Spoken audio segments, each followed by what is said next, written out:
آج کا موضوع ہے معاف کیجئے۔ خذ العفو وامر بالعرف واعرض عن الجاہلین۔ یہ خاص نبی مکرم علیہ الصلوۃ والسلام کو حکم فرمایا گیا، خذ العفو، آپ معاف کرنا اختیار کیجئے، وامر بالعرف، اچھی بات کی نصیحت کیجئے، واعرض عن الجاہلین، اور جاہلوں سے اعراض کر لیجئے، منہ پھیر لیجئے۔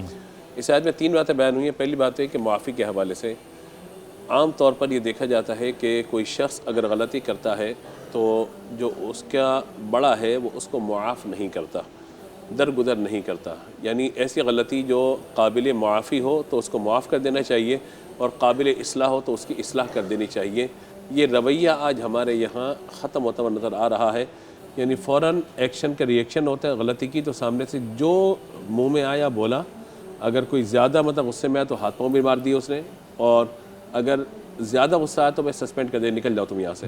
تو یہ انداز جو ہے مناسب نہیں ہوتا، کیونکہ انسان ہے، بہرحال غلطی اس سے ہوگی، خطا بھی ممکن ہے، سہو بھی ممکن ہے، بھول بھی ممکن ہے۔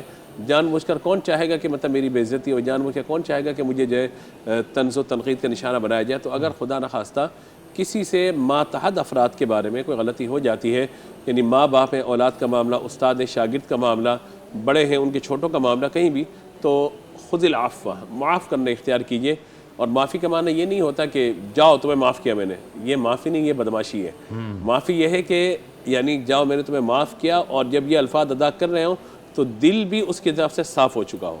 ہمارے ہاں زبان سے تو معافی مانگی جا رہی ہوتی ہے، مگر دل معاف نہیں ہوتا ہے، زبان سے معاف کر رہے ہوتے ہیں، دل صاف نہیں ہوتا، تو دونوں چیزیں لازم و ضروری ہیں۔ یہ ہمیں دیکھنے میں آتا ہے، شب برات پہ اکثر ایک میسج کیا، تمام لوگوں کو واٹس ایپ کر دیے، یا شب قدر آئے گی تو اس پہ بھئی رمضان ختم ہونے والا ہے، مجھے معاف کر دیجئے، عید کا موقع ہے، غلط ہے، مجھے معاف کر دیجئے، واٹس ایپ کیے، اور سارے گروپس پہ اللہ کا نام لے کے بھیجا، کوئی 2-4-5 ہزار کو سکون سے چادر اوڑھ کے سو گئے۔ اب بھائی جس طرح آپ نے غلطی کی اس سے آگے معافی تو مانگیں۔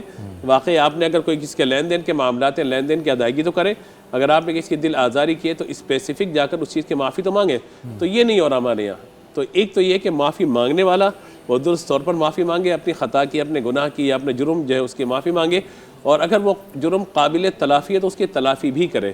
یہی معاملہ لوگوں کے ساتھ ہے، اور یہی اللہ تعالیٰ کے ساتھ بھی ہے کہ اگر اللہ سے بندہ معافی مانگ رہا ہے اور چاہتا ہے کہ اللہ اسے معاف کرے، تو دونوں چیزیں ہیں، ندامت کے ساتھ حاضر بھی ہو، اور وہ گناہ اگر قابل تلافی ہے تو اس کی تلافی بھی کی جائے۔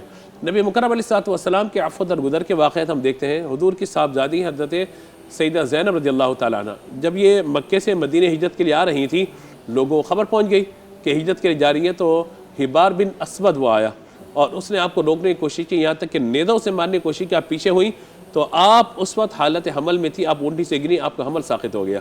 بعد میں یہ ان کے خاندان والے آئے، انہوں نے آپ کو جو ہے وہ مدینے پہنچا دیا، لیکن حضور کو اس بات کا غم رہا کہ میری بیٹی کے ساتھ یہ معاملہ ہوا تھا۔ بالآخر حبار بن اسود حضور کے پاس آیا، اور آنے کے بعد کہا کہ میں آپ سے معافی مانگتا ہوں اور چاہتا ہوں کہ اسلام قبول کرو۔ حضور نے اسے اسلام کو قبول فرمایا اور معاف بھی فرما دیا۔ حضرت حمزہ رضی اللہ تعالیٰ عنہ کا کلیجے چبانے والی ہند، ان کو حضور نے معاف فرما دیا۔ حضرت وحشی جنہوں نے سید الشہداء میرے حمزہ کو شہید کیا تھا رضی اللہ تعالیٰ، حضور نے ان کو معاف فرما دیا۔